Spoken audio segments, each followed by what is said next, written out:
Hello student, स्वागत है आपका हमारे नए वीडियो में। हम पढ़ रहे थे 11वीं कक्षा के जीव विज्ञान का तीसरा अध्याय जो कि है वनस्पति जगत। तो हमने इसका पहला लेक्चर कंप्लीट किया है। आज है हमारा इसका सेकंड पार्ट यानी कि भाग 2। तो चलिए शुरू करते हैं। सबसे पहले आता है प्रस्तुति, यानी कि हम आज की क्लास में आज का जो हमारा लेक्चर है उस लेक्चर में कौन कौन से टॉपिक्स इस चैप्टर का कवर करेंगे। आज का हमारा पहला टॉपिक रहेगा वर्गीकरण का उद्देश्य एवं विकास। उसके बाद हम पढ़ेंगे कृत्रिम वर्गीकरण प्रणाली और उसके बाद प्राकृतिक वर्गीकरण प्रणाली और उसके बाद हम जाति वृत्तीय वर्गीकरण के बारे में जानेंगे और उसके बाद आधुनिक दृष्टिकोण देखेंगे।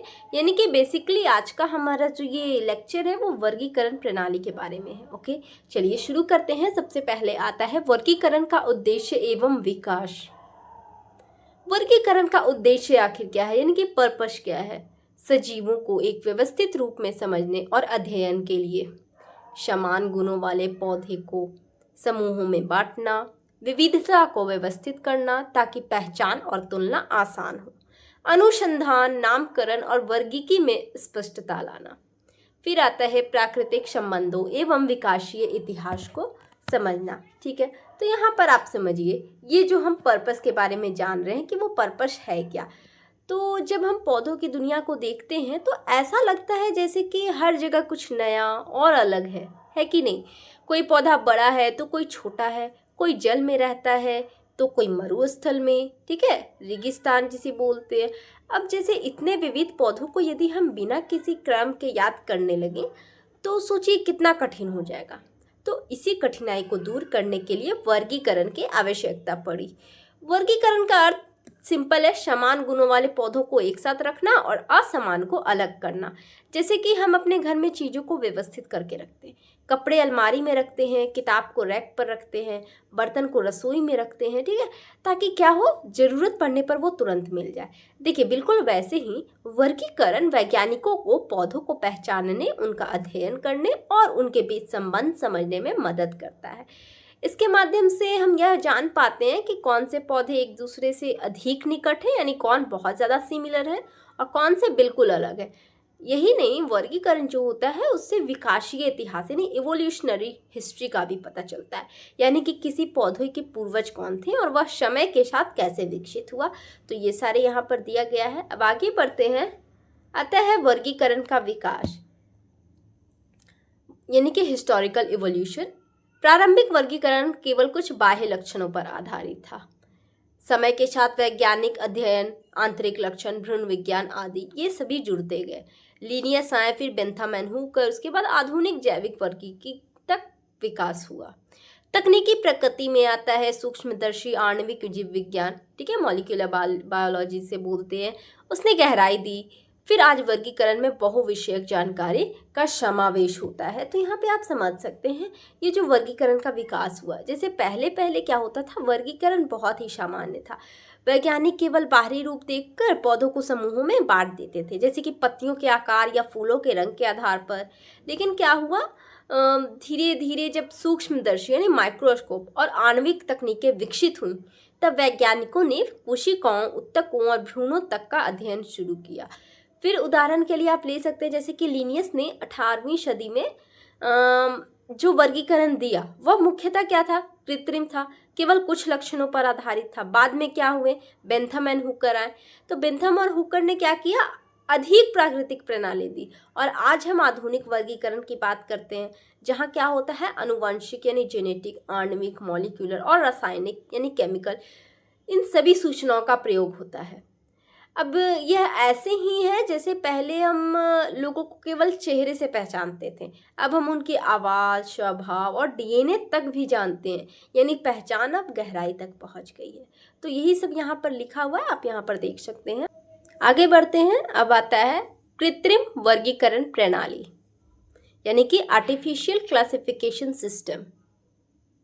प्रणाली की विशेषताएं आकारिक, मॉर्फोलॉजिकल यानी कि मॉर्फोलॉजिकल लक्षणों पर आधारित होता है। मुख्यतः पत्तियों, फूलों, रंग, पुंग की संख्या पर वर्गीकरण किया जाता है। लिनियस द्वारा प्रस्तुत प्रणाली इसका प्रमुख उदाहरण है। सीमित लक्षणों पर आधारित होने से यह कृत्रिम कहलाती है। उस समय यह एक सरल और व्यवहारिक प्रणाली थी, ठीक है। तो ये जो प्रणाली है, ठीक है, इसके बारे में यदि हम समझें तो यहाँ पर दिया गया इस प्रणाली की विशेषताएं हम बता रहे हैं। कृत्रिम वर्गीकरण का मतलब ही है ऐसा वर्गीकरण जो प्राकृतिक ना हो, आर्टिफिशियल हो, बल्कि कुछ चुने हुए गुणों पर आधारित हो, बहुत ही लिमिटेड ये कैरेक्टरिस्टिक्स हो। ये प्रणाली आकारिकी यानी मॉर्फोलॉजिकल लक्षणों जैसे कि पत्तियों का आकार, फूलों का रंग, पंखुड़ियों की संख्या, इन सभी पर निर्भर थी। तो लीनियस ने इसी आधार पर सन 1758 ओके 1758 में अपनी प्रसिद्ध प्रणाली दी। तो यह प्रणाली उस समय के लिए बहुत ज़्यादा उपयोगी थी क्योंकि वैज्ञानिक संसाधन सीमित थे। जैसे कि कोई दुकानदार केवल रंग देखकर कपड़ों को अलग कर दे, सफ़ेद कपड़े एक ओर, लाल दूसरी ओर। यह तरीका आसान तो है लेकिन ये वैज्ञानिक नहीं है, ठीक है, क्योंकि ये सिर्फ बाहरी कैरेक्टरिस्टिक पर हम इसे कर रहे हैं। तो ठीक वैसे ही कृत्रिम वर्गीकरण ने अध्ययन को प्रारंभिक शिक्षा दिशा तो दी, ठीक है, शिक्षा नहीं कहेंगे, एक तरह से वो डायरेक्शन दिए, ठीक है, दिशा दिए, लेकिन गहराई नहीं दिए। आगे बढ़ते हैं। ये क्लासिफिकेशन की कुछ सीमाएं हैं, लिमिटेशंस है। समीप संबंधी प्रजातियां अलग अलग समूहों में चली जाती थी। पर्यावरणीय प्रभाव के कारण बाहरी लक्षणों में परिवर्तन संभव।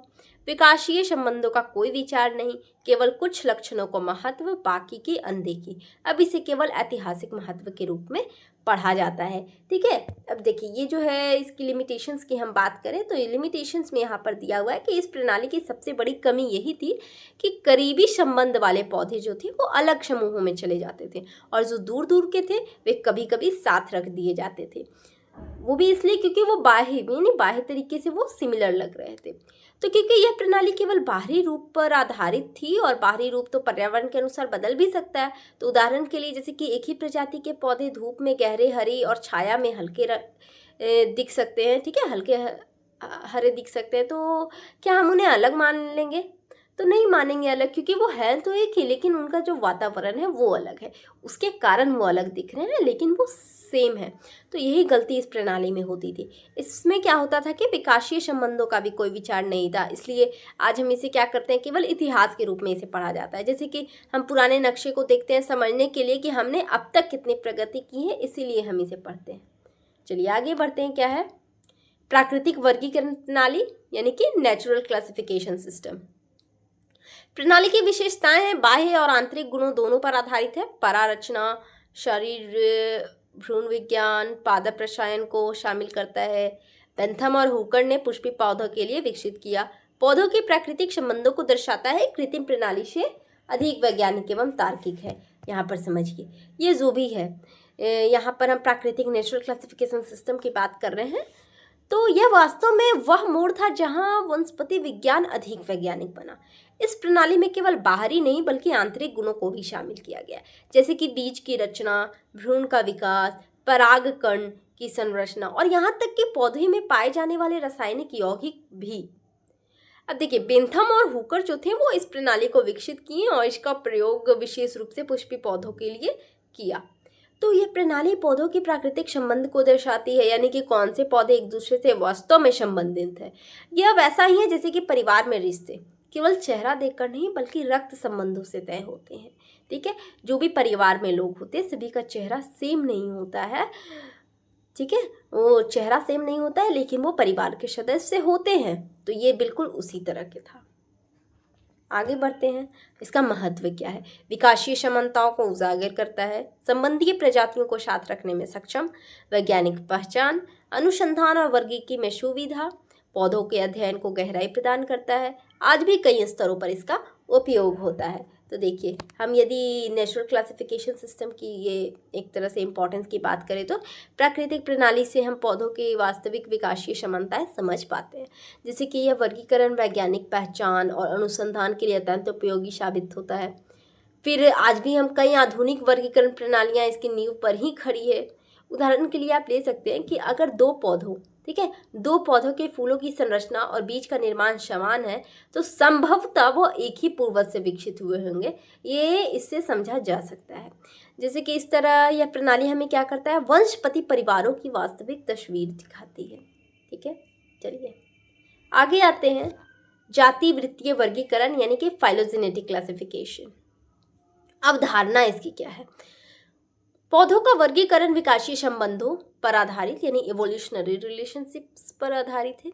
समान टैक्सा वाले पौधों के समान पूर्वज माने जाते हैं। वर्गीकरण में जीवाश्मीय प्रमाणों और आनुवंशिक जानकारी का उपयोग होता है।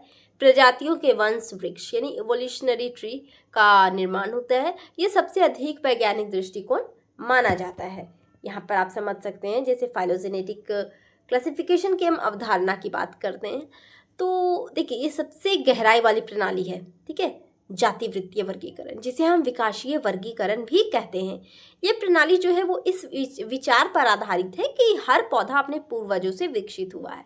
यानी यदि दो पौधों के लक्षण समान है तो संभव है कि उनका वंश वृक्ष यानी कि एवोल्यूशनरी ट्री कहीं एक ही शाखा से निकला होगा। इस प्रणाली में क्या होता है कि वैज्ञानिक जीवाश्मों, आनुवंशिक कोड और रासायनिक प्रमाणों का उपयोग करते हैं ताकि यह पता लगाया जा सके कि कौन सा पौधा किससे विकसित हुआ है, ठीक है।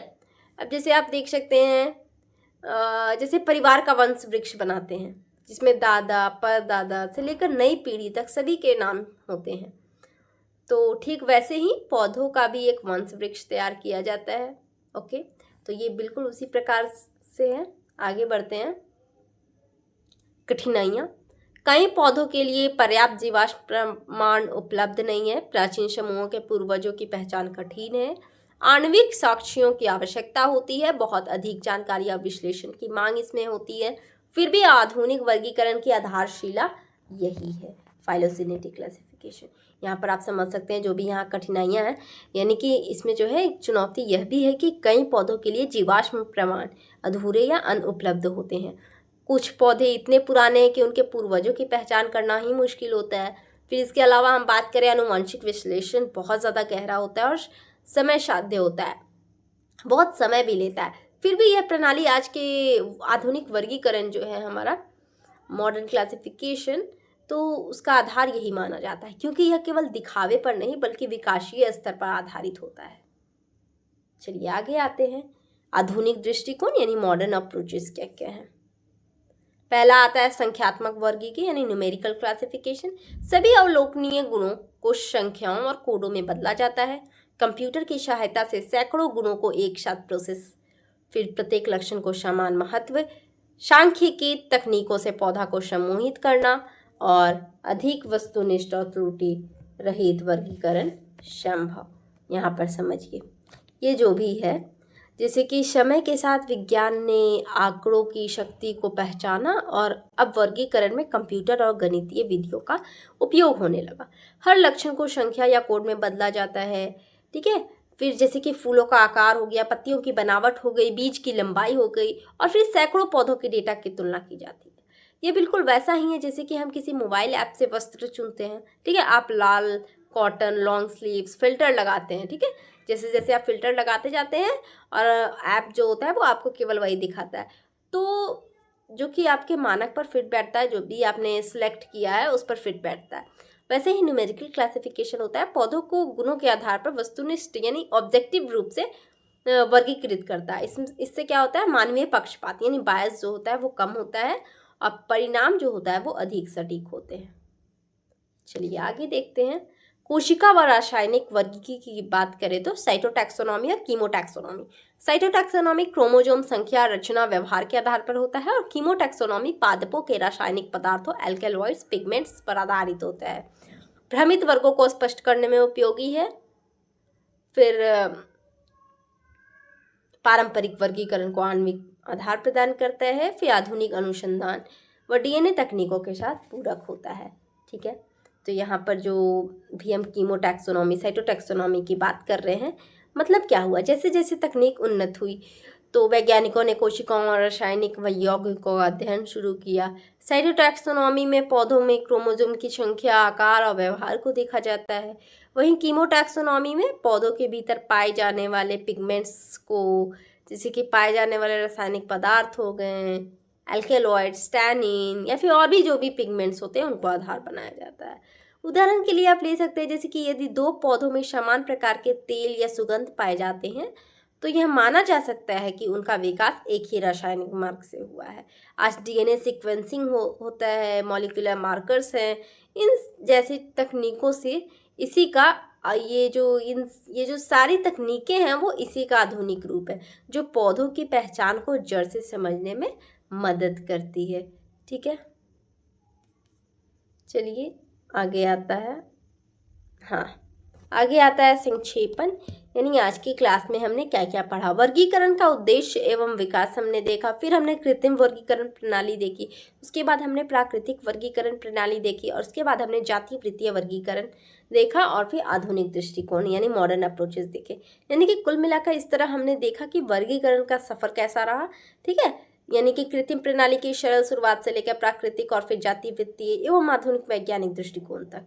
ठीक है, देखिए यह यात्रा हमें यह सिखाती है कि ज्ञान हमेशा विकसित होता रहता है। जैसे जैसे हम गहराई में जाते हैं तो चीज़ें और स्पष्ट होती जाती है, और यही वर्गीकरण हमें सिखाता है कि हर पौधा, हर जीवन रूप इस धरती की कहानी का एक विशेष अध्याय है। तो इससे आप ये सब समझे होंगे। ठीक है, तो फिर आज के लिए इतना ही। ओके, धन्यवाद। मिलते हैं हम लोग अगले वीडियो में। Okay, thank you.